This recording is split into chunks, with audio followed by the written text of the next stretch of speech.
내 생각보다 또 내 능력보다 내 계획보다 하나님 말씀 복음 전도를 앞세워 가는 곳에 절대 가능의 역사가 일어날 줄 믿습니다. 오늘 말씀의 제목을 같이 한번 나누십시다. 너는 나를 따르라. 주님이 그리 하셨습니다. 우리 주님께서 오늘 우리를 보고 너는 나를 따르라 이렇게 말씀하십니다. 하나님은 예수님을 그리스도로 보내시어 우리를 죄와 저주, 죽음과 지옥에서 건지시고 사단의 굴레에서 우리를 구원하셨습니다. 하나님이 보내신 그리스도 예수님은 이 천국의 복음을 전파하시고 제자들을 택하여 가르치시고 함께 하시면서 이 세상을 치유하고 살리셨습니다. 예수님의 공생의 사역은 세 가지였습니다. 복음 전파와 제자들을 가르치는 사역과 그리고 병을 고치는, 약한 것을 고치고 귀신을 쫓아내는, 치유하는 사역을 하셨습니다. 주님은 제자들을 택하여 산 위에서 집중하여 하나님 나라의 비밀을 증거했습니다. 지금까지 가지고 있는 세상 것과는 다른 하나님 나라의 기준을 알리시고 먼저 자신을 살피고 항상 하나님 앞에서 모든 것을 하라고 하셨습니다. 그게 마태복음 5장부터 7장까지의 산상수훈의 메시지입니다. 하나로 요약하면은 먼저 할 것이 무언가를 알라는 것입니다. 내가 먼저 할 것과 나중 할 것을 구별할 수 있으면은 그는 하나님의 역사를 보게 될 것입니다. 우리는 항상 이 순서가 뒤바뀌어 가지고 나중 할 것 먼저 하고 안 해도 될 걸 악착같이 하고 이래서 우리 삶이 혼돈 속에 헤매게 됩니다. 그러나 먼저 해야 될 것과 덤으로 올 것을 생각하고 먼저 할 것에 올인하면은 하나님이 우리와 함께하는 증거를 나타내 주실 것입니다. 주님께서 제자들과 함께 산 아래로 내려오셨습니다. 오늘 말씀은 산 아래, 다시 말하면 세상 현장에서 부딪힌 일과 그 현장에서 하신 사역이 기록되어 있습니다. 산 아래의 세상은 지금 우리의 현장입니다. 주님이 산 아래에서 맨 먼저 온갖 병들고 고통당하는 자를 만나셨습니다. 나병한 자, 중풍병자, 열병에 걸린 자, 온갖 귀신 들려서 시달린 자들을 만나신 것입니다. 그게 17절까지의 내용입니다. 풍랑 만난 자들과 같이 있었습니다. 갑자기 일어난 풍랑으로 제자들은 놀라 죽게 되었다는데 주님은 오히려 주무시고 계셨습니다. 같은 풍랑을 만났는데도 반응은 정반대였습니다. 주님이 함께 하시는데도 여전히 세상 문제를 만나면은 두려움에 잡혀 어쩔 줄 모르는 현장이었습니다. 마치 하나님의 자녀로 주님의 몸된 교회 안에 속해 있으면서도 세상 일 때문에 근심 걱정에 사로잡혀 있는 사람들과 똑같습니다. 그 현장의 문제를 주님이 해결하셨습니다. 그런 세상마저도 내팽개쳐버린 진짜 고통에 사로잡힌 사람들이 있습니다. 그 현장의 이야기가 마태복음 8장에 있습니다. 심각한 영적 문제에 시달리는 사람들입니다. 이들은 귀신 들려 무덤 사이에 사는 자들이었습니다. 귀신 들려서 고통당하는 자들은 자신뿐만 아니라 다른 사람들, 심지어 가족들까지도 내팽개친 사람들입니다. 버림받은 자들입니다. 이들은 이미 살아있지만은 죽은 자 취급되었습니다. 세상 사람들로부터는 잊혀진 존재요, 버림받은 자였습니다. 살아있지만은 죽은 자였습니다. 그래서 그들이 살고 있는 데가 무덤 사이라 그랬습니다. 시사하는 바가 많죠. 살았지만은 죽은 자처럼 팽개치고 버려진 사람들입니다. 오늘날 꼭 귀신 들려서 이런 것만 아닙니다.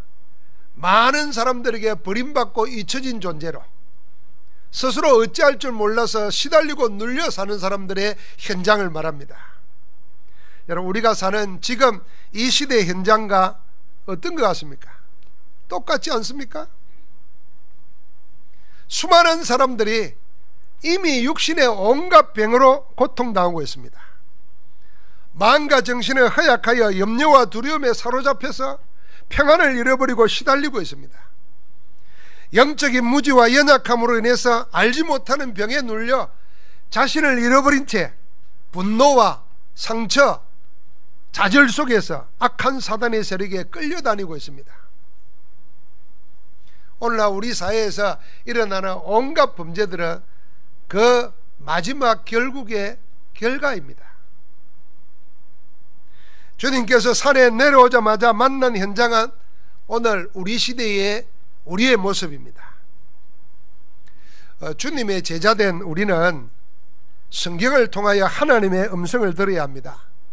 지금도 하나님은 성경을 통하여 말씀하고 계십니다. 그렇다고 하면 하나님은 오늘 본문을 통해서 우리에게 뭘 말씀하고 계신다고 생각합니까? 오늘 현장에서 많은 병을 고치시는 주님의 모습을 보면서 하나님은 성경을 통해서 나에게 어떤 말을 하고 있다고 생각하십니까? 하나님은 오늘의 말씀을 통해서 그리스도의 제자가 어떤 눈으로 세상 현장을 보아야 하는지, 이 시대를 살아가는 사람들의 진짜 문제가 무엇인지 주님이 직접 몸으로 보여주신 것입니다. 사실은 오늘 세상을 살아가는 사람들이 평안을 잃어버리고 힘들게 살면서도 진짜 문제가 뭔지를 모릅니다. 진짜 문제가 뭔지를 모르니까 틀린 답을 찾습니다. 그래서 가면 갈수록 꼬이는 겁니다. 일이 안 되는 거예요. 진짜 문제가 뭔지를 알면은 답을 알게 되고, 답을 가지면은 문제를 이기게 됩니다. 오늘 그 응답이 일어나기를 주의 이름으로 축복합니다. 성경의 눈으로 본 세상 현장은 어떠합니까? 진짜 문제는 무엇입니까? 여기에 대한 하나님의 해결책은 무엇입니까? 이 눈으로 세상을 보고 시대를 보고 현장을 보고 사람을 봐야 됩니다. 진짜 문제는 근본 문제, 원래 문제입니다. 그 원래 문제는 뭐냐면은 그게 창세기 3장입니다. 사람은 원래 하나님과 함께 살도록 지원받았습니다. 그래서 사람만 영적인 존재입니다. 영혼이 있습니다. 이거는 하나님의 형상입니다. 그런데 사단에게 속아가지고 죄를 짓고 하나님을 떠났습니다. 하나님을 버린 겁니다. 자기가 하나님 되고자 하는 유혹에 빠져서 스스로 사단의 종이 되어버렸습니다. 이걸 보고 원죄라는 겁니다. 원래 문제입니다. 하나님을 떠나서 사단의 종이 되고 죄와 저주 가운데 묶인 자가 되니까 저절로 나타나는 것이 뭐냐면 인생에 벗어날 수 없는 12가지 문제가 오는 것입니다. 사람은 똑똑하다고 하면서도 자기에게 딱 묶여 있습니다. 뭘 해도 납니다. 나 중심입니다. 아니 그럼 사람이 나 중심 살아야 되지, 나 아니면 누가 나를 지켜주나, 이리 생각합니다. 우리가 하나님의 형상으로 만들어졌고 하나님의 자녀라면은 하나님이 나를 책임지십니다. 그래서 세상의 창조 원리가 사람을 만들 때 미리 알게 했습니다.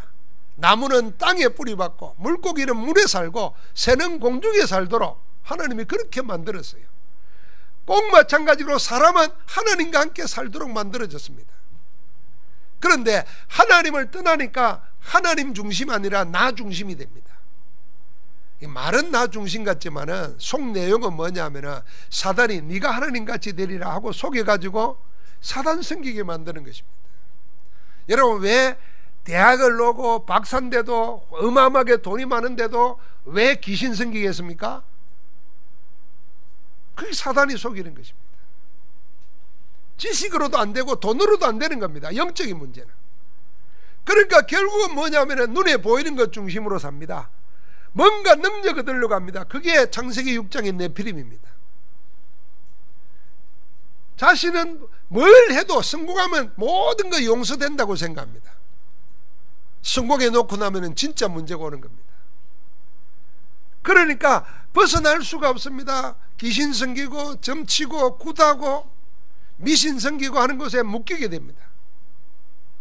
원치 않으면 불신자 상태의 6가지가 그대로 옵니다. 여러분, 인생의 모든 문제는 정치 잘못해서도 아니고 지구온난화 때문에 문제도 아니고 여러분과 내가 부모 잘못 만난 문제도 아니고 하나님과 함께 될 인생이 하나님 떠나버렸어요. 하나님 아닌 다른 것을 하나님으로 붙잡고 있어요. 하나님 없이도 성공하면 돈이면 다 된다고 생각하는 잘못된 사상에 묶여 있어요. 그래서 뿌리 뽑힌 나무와 같고 물 떠난 물고기와 같고 날개 잃은 새와 같이 되어버리는 겁니다. 인생의 문제는 하나님 만나면 되는데 만날 길을 몰라요. 만날 길을 알아도 만날 힘이 없어요. 그래서 하나님께서 우리에게 먼저 찾아오신 것입니다. 말씀이 육신이 되어 우리 가운데 오셨는데 그분이 예수 그리스도십니다. 예수님은 우리를 찾아오시고 우리를 만나시고 우리의 문제를 해결하기 위해서 오신 그리스도이신 줄 믿습니다. 한번 같이 합시다. 예수는 그리스도, 모든 문제 해결자. 여러분, 예수가 그리스도다. 여러분, 우리는 지금 기독교회에 와 있습니다. 절에 가 있는 거 아니고 천주교 가 있는 거 아니고 신천지 가 있는 거 아니고 예수를 그리스도로 믿는 기독교에 와 있습니다. 그러면 뭐에 대해서 정통해야 되고 무엇을 믿고 무엇을 누려야 되느냐? 기독을 누려야 됩니다. 기독이 뭡니까? 그리스도의 한자입니다. 누가 그리스도입니까? 예수가 그리스도라는 사실을 믿는 사람들의 모임이 진짜 교회인 겁니다.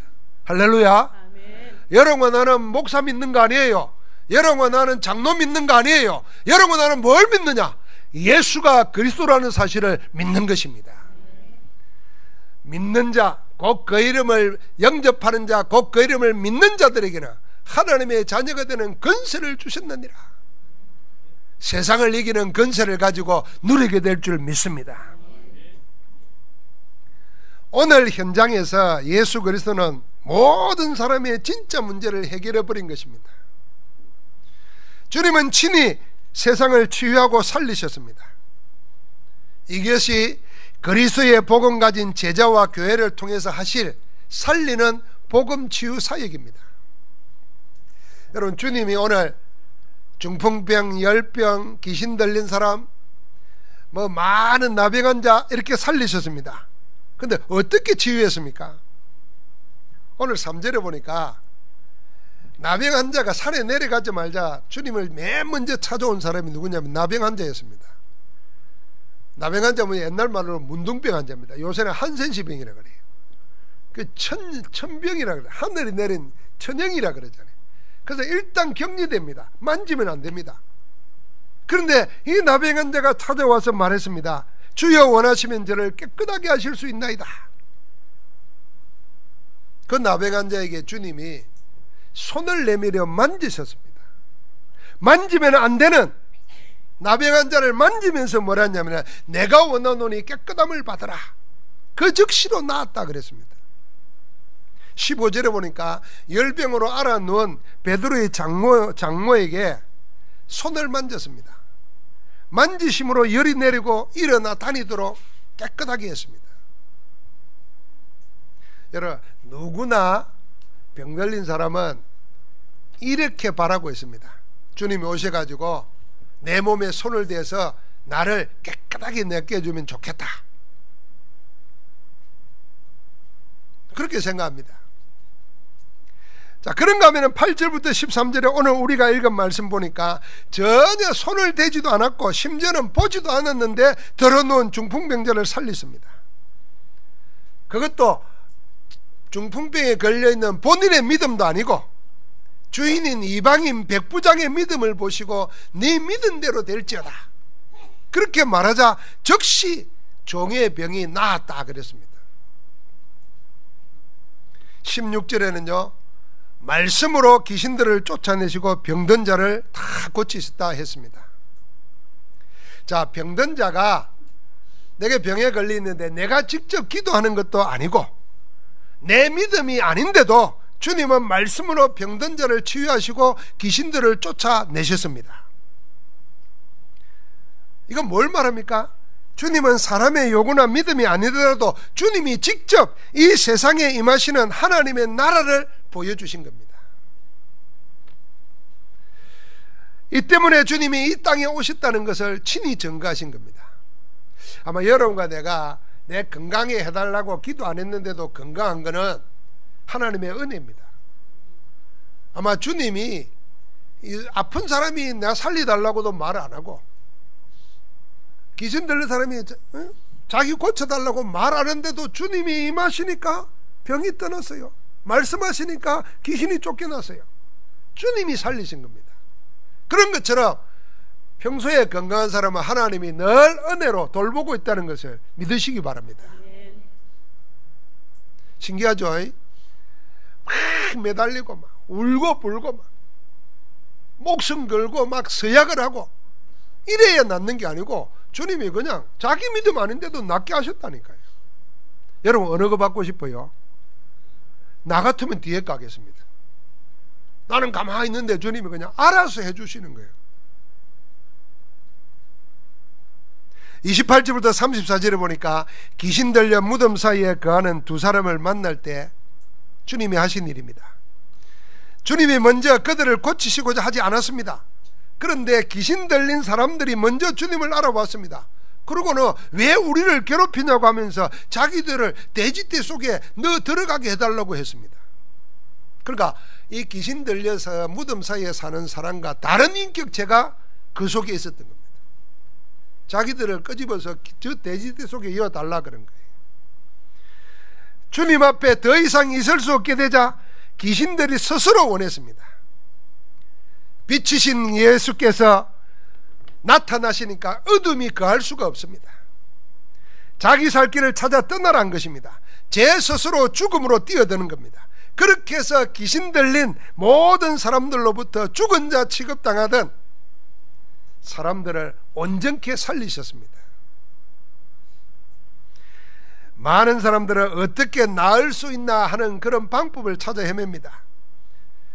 그래서 신앙생활 좀 오래 하거나 기도응답을 과거에 좀 받아봤던 분들은 지금 병 걸려 있거나 지금 어려움 나가는 사람 보고 너무 쉽게 이렇게 말합니다. 이렇게 해라 저렇게 해라 그러면 낫는다 그렇게 말합니다. 그러니까 그 말 듣고 그렇게 하려고 애를 씁니다. 그래서 세상에는 망병통치약 같은 비방들이 막 넘쳐납니다. 그런데 그거보다도 더 빠른 속도로 병자가 더 늘어납니다. 병은 더 깊어갑니다.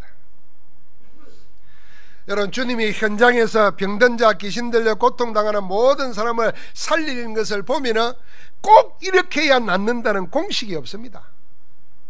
주님은 이렇게도 하시고 저렇게도 하시면서 병을 고치셨습니다. 직접 하시기도 하고 말씀만으로 하시기도 했습니다. 이게 무슨 뜻이겠습니까?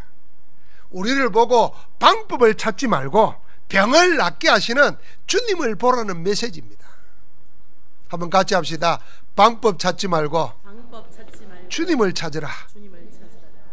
주님을 찾아야 됩니다. 여러분 그런 거 아시죠? 사업이 망했다가 돈 있을 때는 절에 다 갖다 바치고 망하면 찾아올 때가 교회밖에 없어요. 그 교회에서 쭉 하고 교회가 기도해주고 그래 나서 회복했어요. 그러고 난 다음에 교회 떠나는 사람 많이 보셨죠? 병 들어가지고 죽게 돼가지고 막 매달리다가 하나님의 은혜로 병이 나았는데 낫고 난 다음에 교회 떠나는 사람 많이 보셨죠? 왜겠습니까? 전부 다 병 나야 되겠다고 돈 벌어야 되겠다는 동기와 그 방법만 찾다가 정작 그 병을 낫게 하고 그 모든 삶의 문제를 해결해주는 주님을 못 만난 겁니다. 그러니까 문제 해결되고 나니까 주님 버리는 겁니다. 그 사람은 틀림없이 또 다른 문제 때문에 또 다른 것으로 어려움 당하게 되어 있습니다. 왜요? 하나님 떠난 인생은 사단에게 잡혀서 육신 세상에 끌려가게 되어 있기 때문에 빠져나올 수가 없습니다. 오늘 주님은 뭐냐면 방법을 말해주지 않았어요. 만지기도 하죠. 우리는 다 만져주면 좋겠다 생각하죠. 실제로 만지면 기분도 좋아집니다. 주님이 그래 주기를 바라는데 주님은 그러지 않았어요. 기도 안 하는데도 낫게도 해줬어요. 이 말은 방법 찾지 말고 주님 바라보라는 것입니다. 애쓰지 말고 복음 속으로 들어오라는 것입니다. 그 응답 누리기를 주의 이름으로 축복합니다. 다시 말해서 어떻게 하면 낫나는 방법이 아니라 누가 낫게 하셨냐, 병을 치유하는 그분이 누구이신가, 그걸 찾으라는 것입니다. 그래서 오늘 읽지 않은 본문에 보면 이런 말이 있습니다. 27절에 풍랑을 주님이 말씀으로 잔잔케 했습니다. 그랬더니 제자들이 하는 수근수근 대면서 자기들끼리 하는 말이 뭐냐면은, 이가 어떤 사람이길래 바람과 풍랑을 잔잔하게 하는가 그랬어요. 이제 그 말입니다. 지금 모든 병을 고치시고 귀신 들려 고통당하는 자를 귀신을 쫓아내고 살리시고 바다의 풍랑까지 잔잔케 하시는 이분이 누구냐, 지금 관심이 그리 가는 겁니다. 여러분, 우리의 역사를 보십시오. 인류의 역사를 반으로 나눴습니다. 주전과 주후로 나눠요. 그 역사를 나누는 기준이 뭡니까? 예수님이 그리스도로 오신 해를 기준으로, 오시기 전을 주전이라 그러고 오신 후를 주후라 그럽니다. 공산주의 사회주의권에도 2018년이라는 단어를 말을 씁니다. 이 말을 쓰는 그 즉시가 뭐냐니까, 그게 예수님이 그리스도로 오신 그 때부터 2018년이 됐다 그런 겁니다. 역사를 가르는 기준이었어요. 그러니까 우리 생에 예수님이 그리스도로 오시는 그 순간 여러분과 내 생은 나누어지는 겁니다.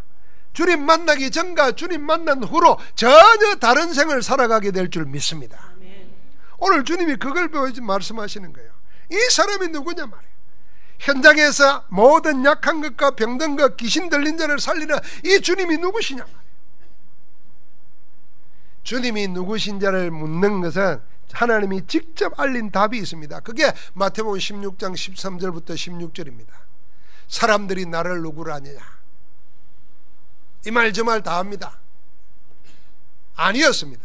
그래서 주님이 제자들에게 물었습니다. 그러면 너희는 나를 누구라 하느냐. 그때 베드로가 말은 했지만은 알게 하시니라 하나님 아버지였습니다. 주는 그리스도시요 살아계신 하나님의 아들이십니다. 인생의 모든 문제를 해결하기 위해서 하나님께서 창세기 3장 15절에 여자의 후손으로 임마누엘로 그리스도를 보내겠다고 하셨는데, 그 예언대로 오신 분이 바로 주님이십니다. 주님은 하나님이십니다. 주님을 바라보게 했어요. 여러분, 예수님은 그리스도이십니다. 예수님의 인생의 모든 죄의 근본을 해결해버린 해결자이십니다. 예수님은 지금도 우리와 함께 하시면서 인생의 문제를 해결하시고 이기게 하시고 증거로 삼으셔서 세상을 살리기를 원하시는 줄 믿습니다. 그래서 여러분과 내가 교회 와서 누구 봐야 되느냐? 목사 보는 게 아니에요. 주님 찾아야 됩니다. 여기 있어요. 여러분 집에 가셔서 누구 찾아야 되느냐? 주님 만나야 됩니다. 여러분 외롭고 고독할 때 누구 찾느냐? 신랑 찾지 마세요. 그분도 힘들어요. 더위에 누가 찾으면 짜증나요. 아들 찾지 마세요. 더 힘들어요. 주님 찾아야 돼요. 그리스도 찾아야 됩니다. 내 삶의 현장에 가장 공고하고 어려울 때 사람으로부터 위로받고 사람으로부터 도움받고 사람으로부터 해결받으려고 하지 말고 모든 문제를 해결하시고 지금 우리와 함께 하시는 그리스도 예수 찾기를 주의 이름으로 축원합니다. 더 놀라운 거는요, 방법도 아니고 예수님이 그리스도다. 그런데 왜 주님이 병자를 고쳤을까요? 제자에게 집중 메시지 가지고 내려오자마자 세상 현장에서 온갖 병에 걸린 사람들을 왜 했겠습니까? 왜 치유했나? 이게 중요합니다. 17절 말씀을 같이 한번 읽어보십시다. 8장 17절 말씀입니다. 이는 선지자 이사야를 통하여 하신 말씀에 우리의 연약한 것을 친히 담당하시고 병을 짊어지셨도다 함을 이루려 하심이더라. 자, 여기 보니까 하나님의 말씀이 먼저 있었습니다. 하나님께서 선지자를 통해서 친히 이루실 말씀을 미리 해 놓으셨습니다. 이걸 하나님의 예언이라, 예언의 말씀이라 그렇게 말합니다. 그 하나님은 미리 하신 말씀을 반드시 이루십니다. 하나님은 하나님이 하신 말씀을 이루시기 위해서 주님을 그리스도로 보내주신 것입니다. 주님은 오셔서 이미 예언자들을 통해서 해놓은 하나님의 말씀을 이루기 위하여 인생을 사신 것입니다. 그래서 마지막에 주님은 십자가에서 죽으실 때 딱 한마디 했습니다. 다 이루었다. 뭘 다 이루었다는 말입니까? 주님이 미리 말씀하셔가지고 해결하고 했던 그 모든 말씀을 다 이루었다는 것입니다. 그래서 예수 그리스도는 모든 하나님의 율법과 선지자의 강능이고 완성이라 그런 것입니다. 그래서 성경을 여러분 어려운데 66권을 다 못 읽더라도 괜찮아요. 말씀을 이루신 그리스도를 찾아야 돼요. 그리스도의 눈으로 성경을 봐야 돼요. 그러면요, 여러분 쉽게 생각합시다. 내가 사랑하는 사람이 있으면 나도 모르게 이 더위도요 괜찮아요. 이 사랑하는 사람과 같이 있는데도 더위 때문에 짜증이 나면요, 사랑보다 더위가 더 강한 거예요. 그 사랑이 식어진 거예요. 사랑하는 사람이라면 지옥에도 같이 가고 뭐 그런 말도 안 되는 소리를 우리가 하잖아요. 그 왜 그런 마음이란 말이에요. 마찬가지요, 주님이 나와 함께 한다는 눈으로 성경을 보면 성경이 꿀같이 당해요. 성경 속에 길이 있고 성경이 힘이 돼요. 그런데 그리스도도 모르는데, 예수가 그리스도라는 비밀도 없는데 성경을 연구를 하려고 하니까 힘든 겁니다. 그래서 그리스도 없이 연구하고 찌에 맞추는데 속아 넘어가는 사람은 천지입니다. 신학자도 거기 넘어가요. 그래서 우리를 보고 주님이 뭐냐면, 주님은 뭐냐? 말씀을 이루러 오신 분입니다. 자, 우리가 계속 마태복음을 보고 오는데요, 이 마태복음을 이렇게 오는 동안에도 계속 하는 게 뭡니까? 계속 나옵니다.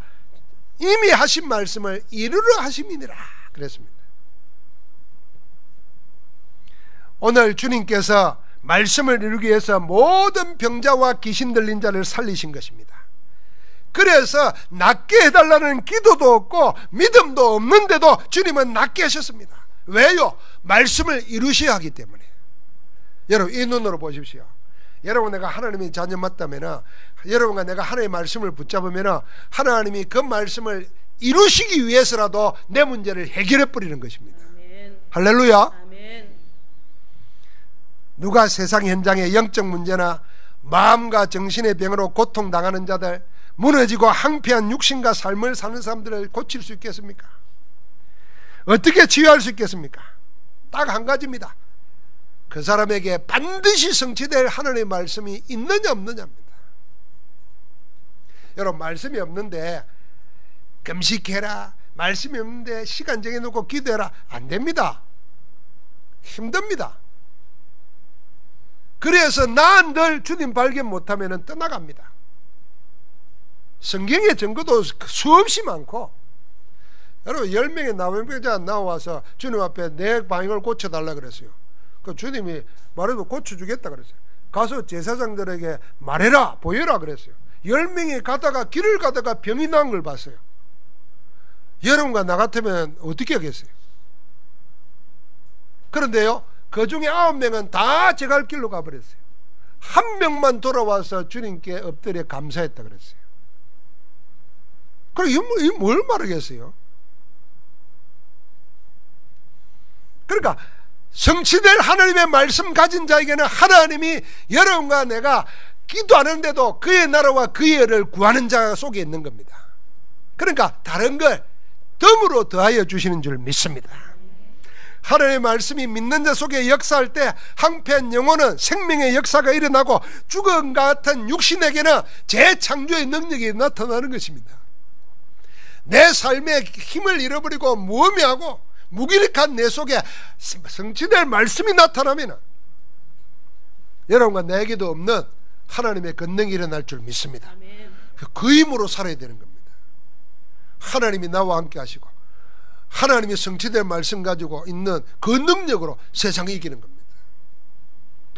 그래서 여러분 교회 와서 잘 봐야 됩니다. 신앙생활 하면서 사람 보고 신앙생활 하다는 건 반드시 문제 생깁니다. 지금 잘 믿는 것 같은 사람도 봐서는 안 돼요. 뭘 봐야 되느냐? 교회 와서는 사람 보지 말고 말씀 붙잡아야 돼요. 주님 바라봐야 돼요. 메시지 때마다 강단 메시지를 통해서 성취될 말씀을 붙잡아야 돼요. 하나님이 내게 원하시는 것이 뭔가 그 말씀을 붙잡아야 돼요. 그러면 그 사람 속에 하나님이 역사하시는 겁니다. 그러면요 사람이 어떻게 어쨌든 시험될 거 하나도 없어요. 사단에게 속지 마시기 바랍니다. 그리고 막 신앙생활 하면서 사람이 어떻고 자꾸 이야기하는 사람이 있지 않습니까? 그 큰일 납니다. 내가 그 사람 때문에 예수 믿는 거 아니라니까요. 내가 왜 사람 때문에 시험 들립니까? 왜 그 사람 때문에 내 인생의 영적 축복을 빼앗깁니까? 궁일이 여기고 기도해 줘야지. 혹시 여러분 마음에 안 드는 사람이 있으면 그 내가 사랑을 베풀고 기도해 줘야지. 시비 걸 게 아니라니까요. 할렐루야. 아멘. 복음 받고 예수 그리스도 이름으로 구원받은 하나님의 자녀에게는 성취될 하나님의 말씀으로 24시가 되면 이게 진짜 기도입니다. 25시의 역사 하나님의 능력이 임합니다. 그러면요 모든 만물을 새롭게 하시는 하나님의 재창조의 역사가 나타나는 줄 믿습니다. 오늘 이 병자들이 가득 찬 세상 현장에 이런 사람이 있습니다. 주님께서는 세상이 말하는 그런 치유가 전혀 필요치 아니하는 숨겨진 제자를 만났습니다. 그 사람이 누굽니까? 백부장입니다. 그 사람은 자기 병 때문에 나온 게 아닙니다. 자기 종이 중풍병으로 꼭 몹시 괴로워하고 있습니다. 여러분 종을 위해서, 그것도 노예를 위해서 찾아왔습니다. 그리고 주님 앞에 간구했습니다. 주여 내 종이 중풍병으로 심히 괴로워하나이다. 오셔서 낫게 해주십시오. 그랬습니다. 그래서 주님이 두 말도 안 하고 고쳐주겠다 그랬습니다. 점점 그 집에 가까이 오는데 이 백부장이 주님 앞에 엎드려 다시 말합니다. 주여 내 집에 들어오심을 내가 감당치 못하겠습니다. 다만 말씀으로만 하옵소서. 그러면 내 하인이 낫게 삼나이다. 아니 언제로 와서 고쳐달라고 하더니 주님이 집에 들어가려고 하니까 집에 들어오면 감당 못하겠다. 이거는 집에 못 들어오게 막는 게 아니잖아요. 내가 주님을 모실 만큼 집에 청소를 안 해놔서 못 들어오게 하는 것도 아니란 말이에요. 내가 도저히 주님을 감당 못하겠어요. 말씀으로만 해도 병이 낫겠다는 거예요. 그러면서 놀라운 말을 합니다. 내 위에 상관이 있고 내 밑에 부하도 있는데 내 상관이 나더러 이리 하라면 하고 저리 하라면 저리 합니다. 내 수하에 있는 부하들도 이리 하라면 하고 저리 하라면 하고 내 말을 듣나이다. 주님이 안 만져도 안 보아도 말씀만 하면 말씀대로 될 것입니다. 놀라기는 누가 놀랐냐면 주님이 깜짝 놀랐어요. 그 옆에 따라온 제자들은 놀랄 줄도 몰라요. 뭔지를 모르니까 뭐 알아야 놀래지. 멍해 있는 거예요. 주님이 놀란 겁니다. 돌아보면서 말했습니다. 어마어마한 말을 했습니다. 내가 이스라엘 중에서도, 여러분 이 말은 무슨 말입니까? 하나님이 택한 백성이고 하나님의 율법을 가진 백성이고 하나님의 언약의 백성인데도 모르고 있는 거 이방인이 알고 있다고 말이에요. 내가 이스라엘 중에서도 이만한 믿음을 만나보지 못했다 그랬어요. 여러분 이만한 믿음이나 요만한 믿음 말합니까? 이만한 거하고 요만한 거하고 다른 거예요. 말씀의 능력을 믿는 믿음, 말씀이 뭔지를 아는 믿음, 말씀의 역사가 뭔지를 아는 이 믿음을 못 만나봤다는 거예요.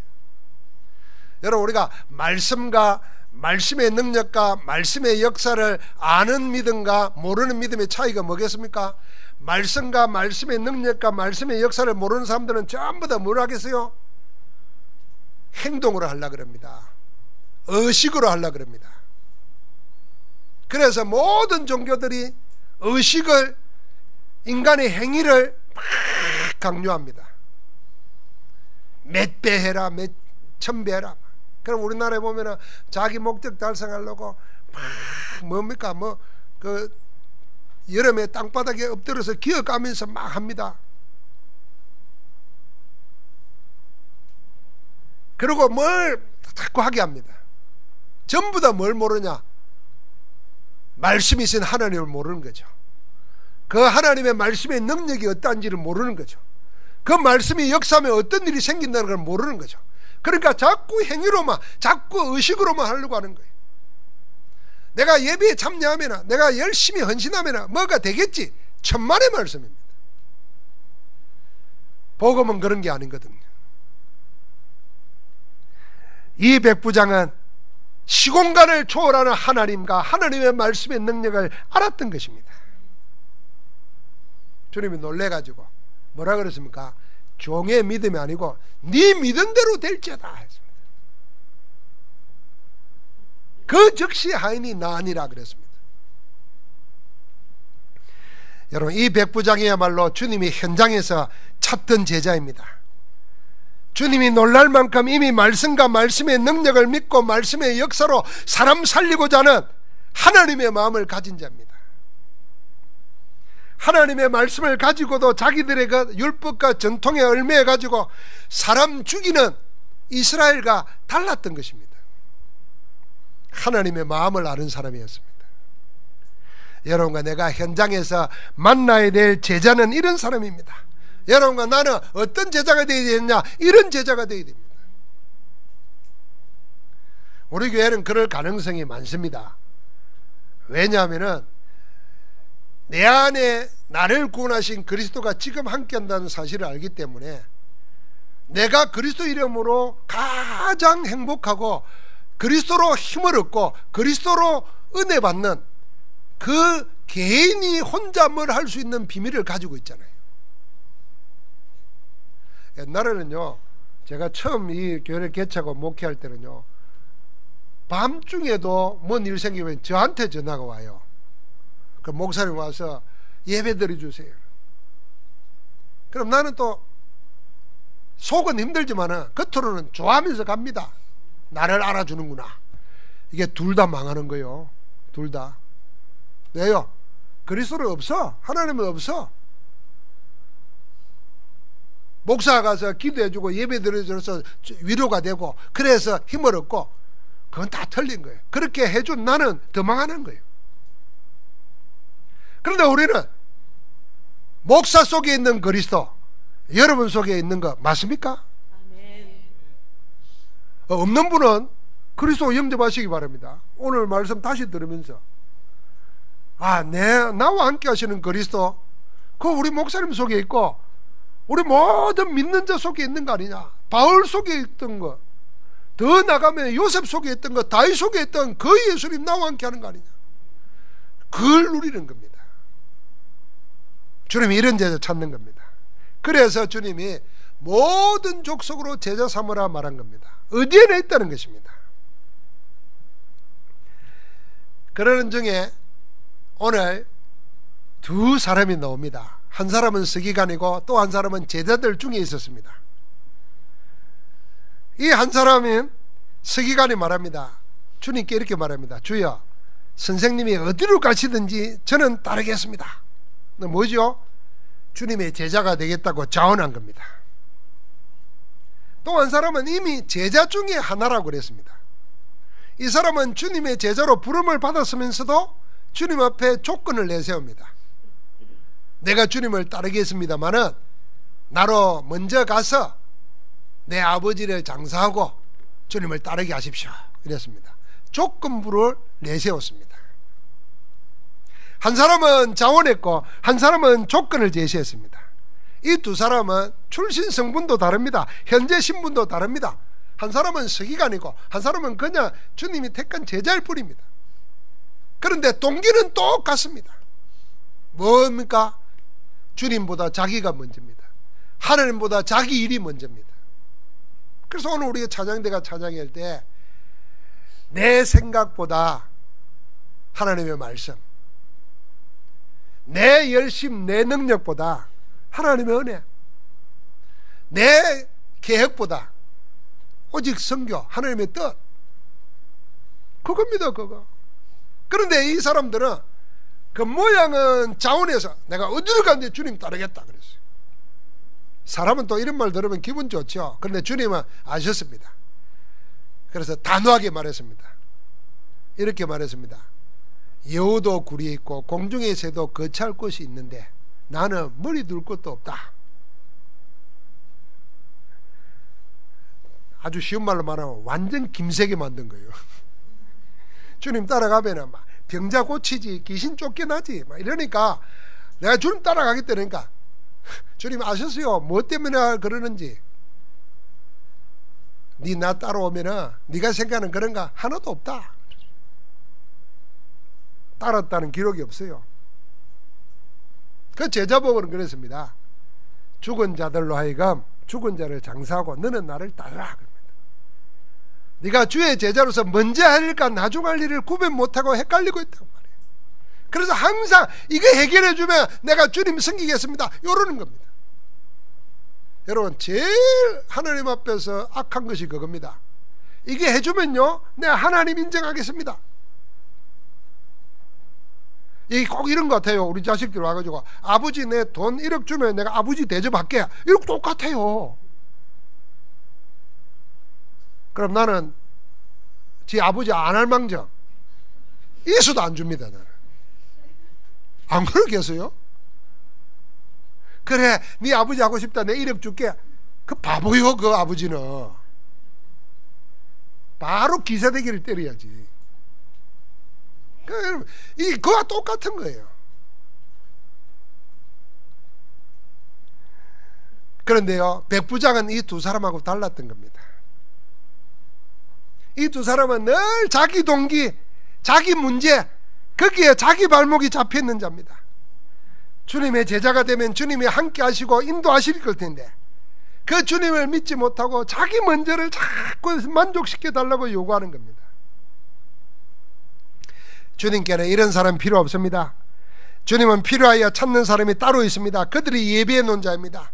그래서 왜 오직인가, 왜 예수 그리스도 아니면 안 되는가, 왜 복음 아니면 안 되는가, 이걸 아는 그런 사람을 주님은 찾고 계시는 겁니다. 사랑하는 성도 여러분, 세상 현장의 문제가 무엇인지를 알고 그 인생의 문제를 해결하시기 위한 하나님의 해답이 뭔지를 아는 사람, 다시 말하면 창세기 3장의 원죄와 인생 12가지 문제에 대한 해답으로 그리스도, 이 비밀을 아는 사람, 그 사람을 주님은 찾고 계시고 그 사람을 통하여 역사하실 것입니다. 지금 세상도 마태복음 8장과 전혀 다르지 않습니다. 여러분 이 현장을 치유하고 살리고 되어지도록 하려고 하면은 여러분과 내가 주님의 부름받은 제자로서 세 가지를 늘 생각하면 됩니다. 한번 같이 해볼까요? 복음으로 충분하고, 기도로 만족하고, 전도로 행복한 사람. 자, 복음 충분, 기도 만족, 전도 행복, 이 세 가지. 내가 복음 하나로 충분하다. 그래서 다윗은 그 고백했어요. 여호와는 나의 목자시니 내게 부족함이 없으리로다.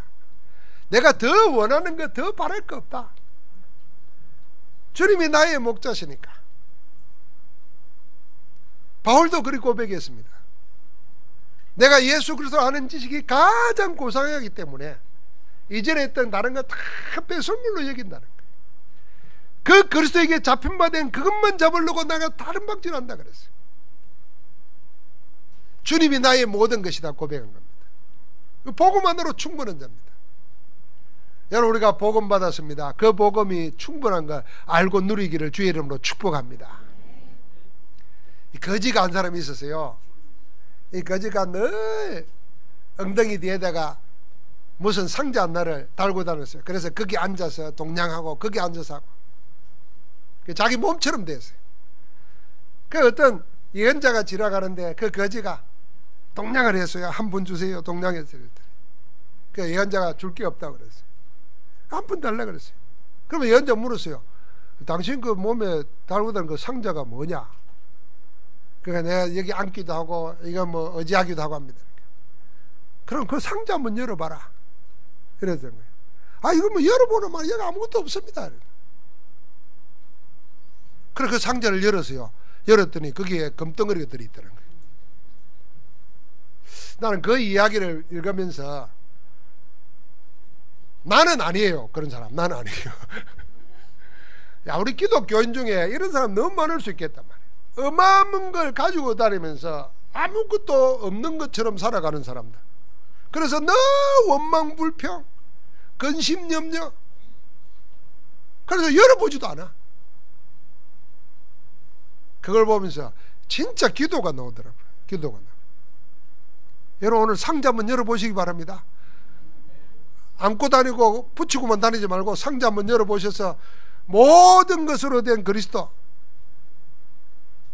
그리스도는 만유 중에 만유라 그랬거든요. 그 복음으로 충분하고 그 복음을 누리는 기도로 만족하고, 그래서 이 복음 전하는 것 때문에 힘을 얻고 행복하고, 그러면 하나님께서 그 사람은 가는 데마다 하나님의 말씀으로 역사하시고 기도에 응답해 주시고 영혼 살리는 역사를 하실 줄 믿습니다. 그게 살리는 치유자고 그게 되어지는 서밋입니다. 오늘 우리 전부가 그 응답 속에 있기를 주의 이름으로 축원합니다. 우리 옆 사람 한번 축복하십시다. 복음 충분, 기도 만족, 전도 행복한 사람 됩시다.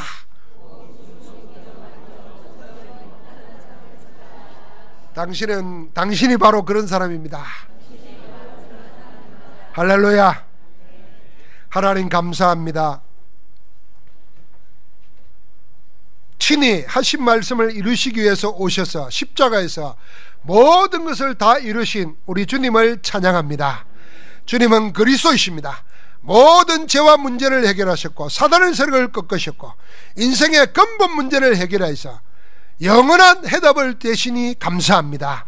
오늘도 그 축복의 비밀을 24시 누리면서 말씀 성취될 걸 붙잡고 25시와 영원한 응답을, 재창조 응답을 보게 하여 주옵소서. 그래서 복음 하나로 충분하고 기도로 만족하고 전도로 행복한 자로 살아가게 하옵소서.